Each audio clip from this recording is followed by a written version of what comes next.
প্রিয় দর্শক, দেশ এবং প্রবাসী এই মুহূর্তে যে যেখান থেকে আমাদের ইউটিউব চ্যানেলটি দেখছেন সবাইকে প্রীতি এবং শুভেচ্ছা জানিয়ে শুরু করছি আজকের প্রতিবেদন। তো দর্শক, দেখতে পাচ্ছেন যে আমার সামনে একজন বোন আছে, বোনটির জীবনের গল্প আপনাদের শোনাবো। আপু, আসসালামু আলাইকুম। ওয়ালাইকুম আসসালাম।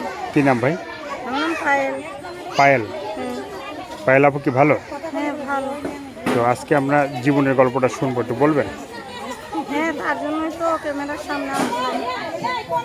কী কী আছে একটু জীবনের গল্পটা একটু বলেন। সেরকম কিছু বলার নেই।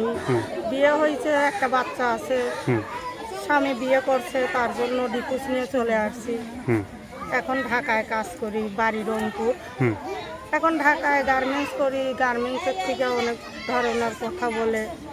তার জন্য এখন বাসা বাড়িতেও কাজ করি, যখন যেখানে কাজ পাই সেখানেই কাজ করতে হয়। একটা বাচ্চা নিয়ে খুব অভাবে সংসার চলতেছে। 4টে বোন আমরা, ভাই নেই, মা বাবা নেই, শুধু 4টে বোন। 4টা বোন? হ্যাঁ। মানে আপনার মা বাবা আছে? মা বাবা নেই। মা বাবাও নেই? না। 4টা বোনের কি সবাই বিয়ে হয়েছে? না, 2টো বোনের বিয়ে হয় নাই। একটা বোন বড়, সে বিয়ে হয়ে চলে গেছে, আর আমার বিয়ে হয়েছিল। তাই কপাল খারাপ, আমি তো এখন যেখানে সেখানে কাজ করে খাচ্ছি। আর 2টো বোন ছোট আছে, তাদেরও দেখাশোনা করতে হচ্ছে, বাচ্চারাও মানুষ করতে হচ্ছে। এই আর কি। মানে এখন আপনি কি বাবার যে ঘর বাড়ি আছে সেখানেই থাকেন?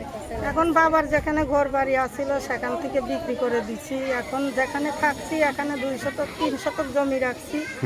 কোনো ঘর বাড়ি করা হয়নি। যেটা জমি রাখছেন কোথায়? জমি রাখছি এখন আমি এই যে এখানে থাকি, ল্যাংটার মেলা হয় যেখানে, ওখানে থাকেন? ওখানে মানে জমি রাখছেন, ঘর দুয়ার করেন না? না, জমি রাখছি, এখনো ঘর দুয়ার করা হয়নি। এই যে গার্মেন্টসে যে চাকরি করতেন, হ্যাঁ, গার্মেন্টসে চাকরি করতেন কি স্বামী থাকতেই করতেন না স্বামী যাওয়ার পরে?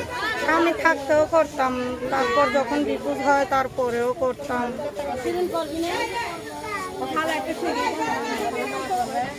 তো এ পর্যন্ত আপনি কোনো ভিডিও করছিলেন? আমি তাদের সঙ্গে কথা বলবো, যদি তারা বলে যে না অসহায় গরিব মেয়ে ভালোভাবে কথা বলে, তাহলে আমি কথা বলবো।